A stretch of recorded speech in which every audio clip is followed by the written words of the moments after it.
First of all, I want to start off by saying thank you guys for having me out.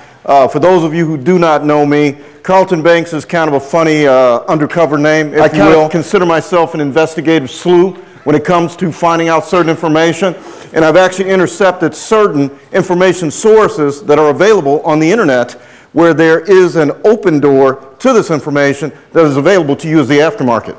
I will give you those links. You are doing nothing wrong by accessing these links. They are a closed door policy from the manufacturer, but the open door exists. Basically, instead of going through the front door, I go through a window. I go through a window. As long as I'm invited in, I am in no way violating anything. If you invite me into your home and you say come in, but you lock the door and there's an open window and I come in, I want to kind of give some suggested things that we ran across up front as we were looking at doing some repairs when it came to communications. We were checking for proper connections to the DLC. In some shops, I would go to shops, not being funny, I would literally see someone actually plug in their scan tool, and then when they would take the scan tool out, he would grab it by the cord and he'd whip it out. Well, even though this is a manly way of maybe doing it, it's not a good way when it comes to that DLC. You could actually damage pins by doing that. And I know that you're used to finding it now. Remember I told you the guy that you kicked in high school? Guess what he did?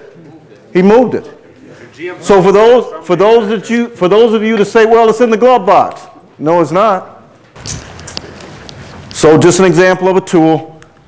This is what it looks like. I tap into the right connector as indicated by service information, and I'm allowed to kind of interface with the system, kind of get an idea of what's going on. This is the most bus diagnostic tool kit.